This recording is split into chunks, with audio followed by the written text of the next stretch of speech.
हरियाणा जम्मू कश्मीर विधानसभा चुनाव के बीच महाराष्ट्र में सियासी घमासान जारी है।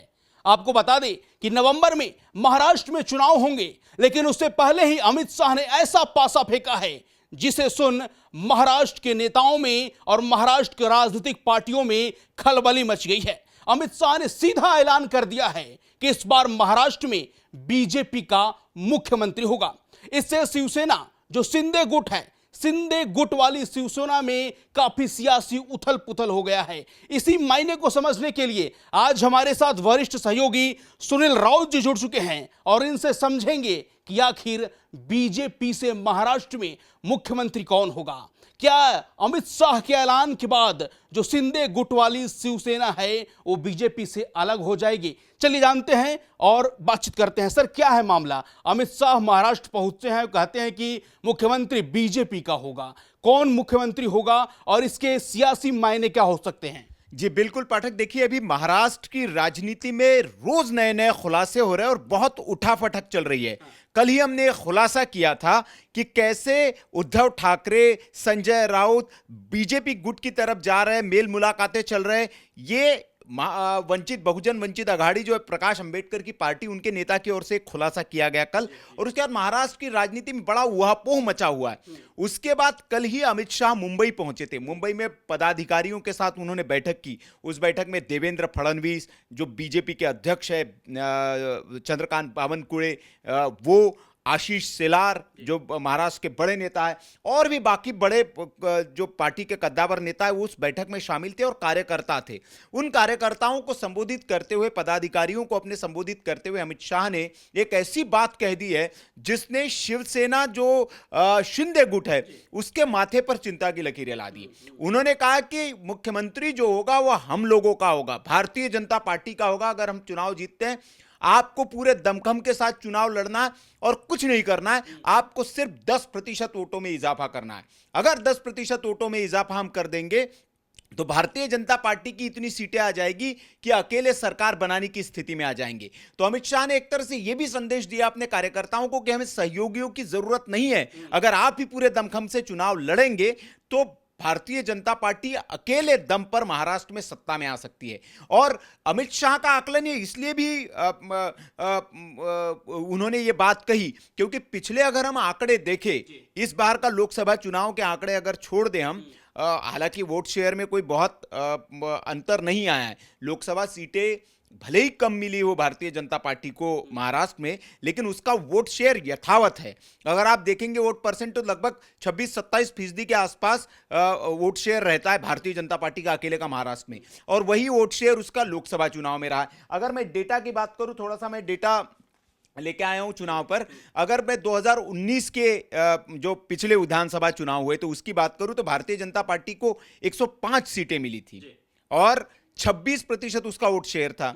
यही 2014 के चुनाव की अगर हम बात करें, विधानसभा चुनाव की, तो 28% के आसपास उसका वोट शेयर था और 122 सीटें मिली थी भारतीय जनता पार्टी को अकेले को। और यही लोकसभा चुनाव की अगर हम बात करें अभी, तो भारतीय जनता पार्टी का 26.4% वोट शेयर अभी भी बरकरार है। मतलब वोट शेयर में भारतीय जनता पार्टी के महाराष्ट्र में कमी नहीं आई है। 19 की बात करें तो 27.8% वोट शेयर था। तो 26, 27, 28% वोट शेयर बीजेपी को वहां मिलता रहा है महाराष्ट्र में। महाराष्ट्र में बीजेपी ने अपनी जमीन नहीं खोई है। अमित शाह ने यही कहा है कि उस जमीन को हमें, जो हमारी जमीन है वो बनी है, उसमें इजाफा करना है।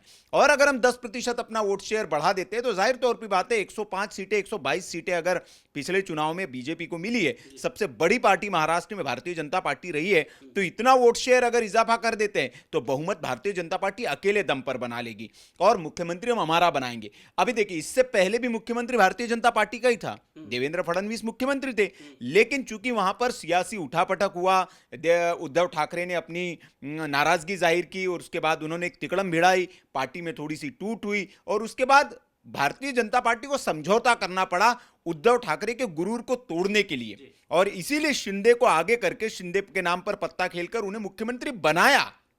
और फडणवीस ने खुद उप मुख्यमंत्री बनना स्वीकार किया, लेकिन अब शाह ने बता दिया कि अब वो परिस्थितियां नहीं है।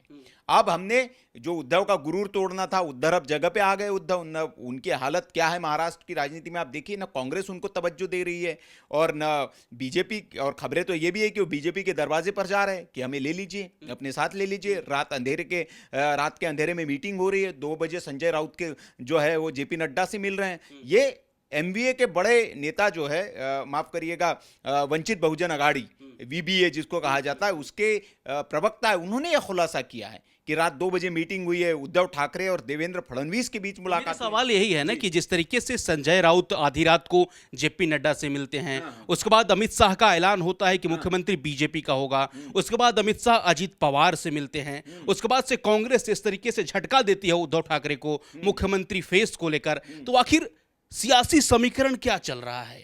महाराष्ट्र की राजनीति किस ओर करवट ले रही है? नहीं, महाराष्ट्र की राजनीति जो है वो तो खिचड़ी बनी हुई है इस वक्त, और दोनों ही दलों में बड़ा दिलचस्प मामला चल रहा है। कांग्रेस को यह कॉन्फिडेंस है कि वो सरकार बना लेगी, इसलिए कांग्रेस भी अपने सहयोगी दलों को भाव देने के मूड में नहीं है।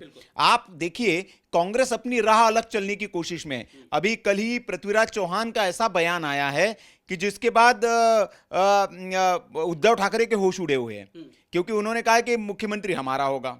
अब शरद पवार कह चुके हैं पहले कि नहीं, हम सीएम के फेस का ऐलान नहीं करेंगे, जिसकी ज्यादा सीटें आएगी उसका सीएम होगा।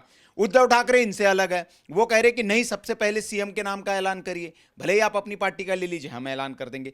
तो हर जगह से तिकड़म मची हुई है।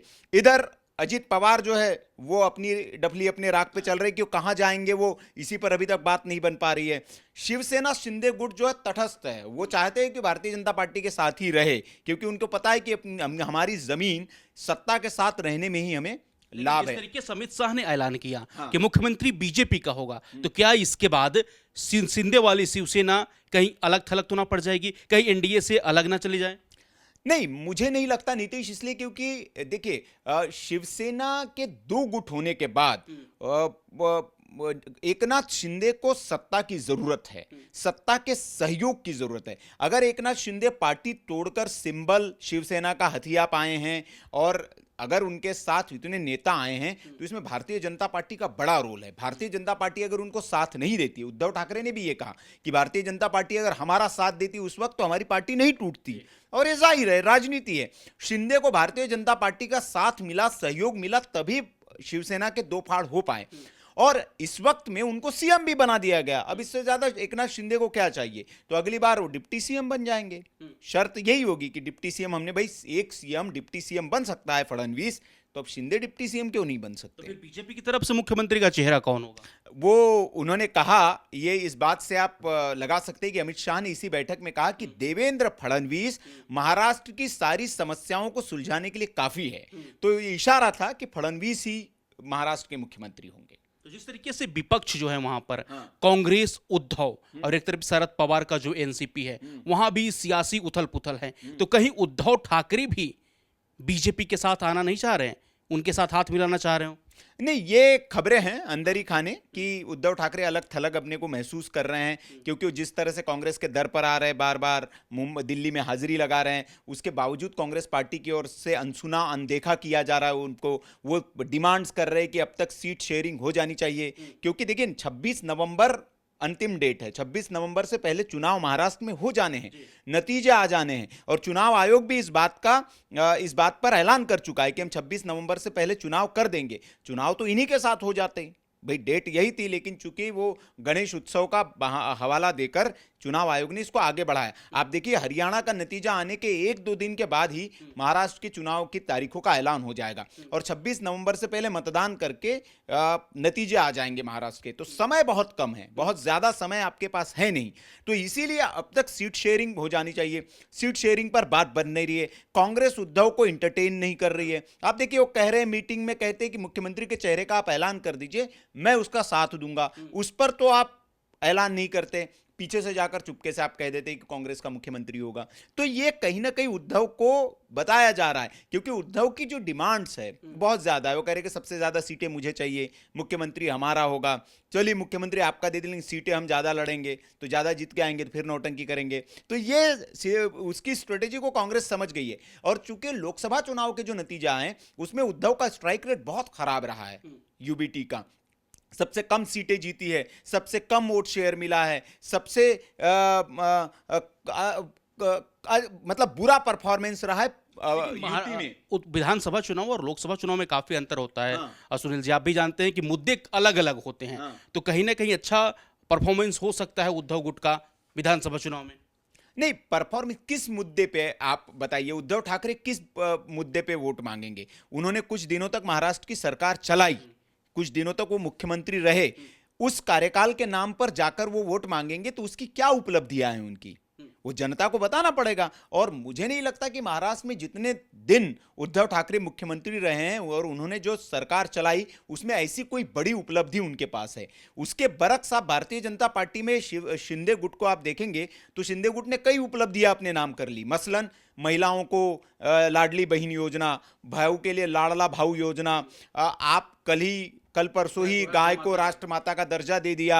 जिस तरह से वहां पर एक पोलराइजेशन वाली जो स्थिति है उसमें रामगिरी महाराज के खिलाफ जो विद्रोह चल रहा है और उसके बावजूद सरकार तटस्थ होकर उन पर कार्रवाई नहीं कर रही है, तो एक संदेश देने की कोशिश की है। जो यूबीटी शिवसेना की जो छवि थी, जो पुराने बाला साहेब ठाकरे वाली जो शिवसेना की छवि थी कि हिंदू हृदय सम्राट, वो वाली छवि एक्वायर करने की कोशिश की है शिंदे ने, और यूबीटी को यह बताने की कोशिश की है कि यह तुष्टीकरण वाली शिवसेना है। तो फिर उद्धव ठाकरे का क्या होगा? उद्धव ठाकरे कहां जाएंगे फिर? उद्धव ठाकरे अभी यही तय करने में लगे हुए कि हम कहां जाए, क्योंकि वो बड़े उहापोह और कंफ्यूजन की स्थिति है। दिखाने में के लिए तो एक तरफा ये कि हम एक साथ ही दिखा रहे हैं, लेकिन अंदर ही अंदर बहुत उहापोह तूफान वाली स्थिति है, क्योंकि उद्धव ठाकरे अलग थलग हो चुके हैं। आप देखिए जिस तरह से उनको नुकसान हुआ लोकसभा चुनाव में, जिस तरह सीटें घटी उनकी, जिस तरह से ज्यादा सीटों पर लड़कर भी वो जीत नहीं पाए, तो उद्धव ठाकरे कहीं ना कहीं वो अपने आप को एक कोने में अलग थलग महसूस कर पा रहे, क्योंकि जिस तरह से वो चक्कर काट रहे दिल्ली के और उनकी अनसुनी कोई सुन नहीं रहा है। शरद पवार से वो कह रहे कि यार सीएम का नाम का ऐलान कर दो, वो कहते हैं कि नहीं भाई, जो सीटें होगी उसके बाद होगा। कांग्रेस कह रही कि नहीं हम अपना बनाएंगे। तो उद्धव ठाकरे की कोई सुनवाई नहीं हो रही है, वो अपने आप को एक अलग कोने में ठगा सा महसूस कर सकते हैं कि जो कांग्रेस पार्टी है लगातार सहयोगियों को धोखा दे रही है। कांग्रेस ने सबसे पहले तो अखिलेश यादव को धोखा दे दिया, अब सुनने में खबर आ रही है कि अब उद्धव ठाकरे को कांग्रेस धोखा दे रही है। तो धीरे धीरे तो सहयोगी दलों का, क्षेत्रीय दलों का विश्वास तो कांग्रेस से टूट रहा है। धोखा नहीं कह सकते नीतीश इसको आप, हाँ कांग्रेस पार्टी को ये कह सकते हैं आप कि जो उसको अब कॉन्फिडेंस आ गया है, जो उसका एक कॉन्फिडेंस लैक हो गया था, जो उसकी जमीन दरक गई थी। जैसे उत्तर प्रदेश में लोकसभा की सीटें आने के बाद कांग्रेस को ये कॉन्फिडेंस हो गया कि उत्तर प्रदेश में हमारी जमीन वापस लौट गई है, और इसीलिए हालांकि उत्तर प्रदेश में वो रिस्क नहीं लेगी, लेकिन अखिलेश कांग्रेस की मदद दूसरे राज्यों में चाह रहे थे, जैसे हरियाणा में, महाराष्ट्र में सीट मांग रहे थे। लेकिन कांग्रेस जहां अपनी जमीन मजबूत है, अपनी रोटी में से शेयर किसी को नहीं देना चाहती है। इसको धोखा नहीं कहेंगे, और राजनीतिक अपनी चालाकी है एक तरह से, लेकिन वो अखिलेश के कंधे पर सवार होकर उत्तर प्रदेश में अपनी जमीन बनाना चाहती है। तो वहां पर अखिलेश ने कह दिया है कि अगर हमारी इधर मदद नहीं करेंगे तो फिर हम अकेले चुनाव लड़ेंगे। तो कांग्रेस की ओर से धोखा दिया गया ये नहीं कह सकते। इधर भी उद्धव को इस कंडीशन में ला देगी कांग्रेस कि उद्धव खुद ही छोड़ के चले जाए, उद्धव को ये बाहर नहीं करेंगे। जैसे कि अभी आप देखें बीजेपी में सेम स्थिति अजीत पवार की है। अजीत पवार इस मीटिंग के बाद अमित शाह से मुलाकात उन्होंने की है, और अजीत पवार जब मिले अमित शाह से तो बड़ी ये महत्वपूर्ण मीटिंग थी। वो इसीलिए क्योंकि आप भारतीय जनता पार्टी और संघ दोनों के भीतर अजीत पवार को लेकर एक उहापोह की स्थिति है। ना बीजेपी का काडर चाहता है, न शिवसेना शिंदे गुट का काडर चाहता है, और न आरएसएस चाहती है कि अजीत पवार भारतीय जनता पार्टी की जो महाविकास माफ करिएगा जो महायुति है उसमें बने रहे। और एक तरह से आप देखे होंगे कि अजीत पवार को भी ये लग रहा है, इसलिए उनके बयानों में बदलाव आया है। वो ताई के लिए उनकी जुबान बदल गई है, सुप्रिया सुले के लिए, चाचा के लिए उनकी जुबान बदल गई है। तो वो आप देखिए चुनाव से पहले बहुत कुछ महाराष्ट्र में आपको देखने को मिलेगा, और उसके पीछे वजह यह है कि जिस तरह से शिवसेना शिंदे गुट है वो मुस्लिम राजनीति को लेकर आक्रामक है, और भारतीय जनता पार्टी का भी जो स्टैंड है, अजीत पवार का स्टैंड अलग है मुस्लिमों को लेकर। खास तौर पर वो अपनी सेक्युलर वाली भूमिका में रहना चाहते हैं, और यही इन दलों के बीच एडजस्टमेंट नहीं हो पा रहा है। तो उसी को लेकर जिस तरह से तनातनी पिछले दिनों महाराष्ट्र में देखने को मिली, क्योंकि इन दो पार्टियों का तो मत एक है, ये हिंदुत्व के पक्ष में खड़े हैं और जो तुष्टीकरण की नीति के खिलाफ है, लेकिन अजीत पवार कहीं ना कहीं दोनों तबलों पर हाथ रखने की कोशिश करते हैं, और उसी को लेकर तनातनी भी होती रहती है दोनों दलों के बीच। उसी को लेकर अमित शाह के साथ ये बैठक थी। चलिए, बहुत धन्यवाद सर, आपने अपना बहुमूल्य समय दिया। तो जिस तरीके से अमित शाह ने ऐलान किया है कि मुख्यमंत्री महाराष्ट्र में बीजेपी का होगा, इसका सियासी मायने हम आपको समझाएं, इस पर आपकी क्या राय है कमेंट करके जरूर बताएं। बाकी देश और दुनिया की तमाम छोटी बड़ी खबरों को देखने के लिए आप बने रहे हमारे साथ। धन्यवाद।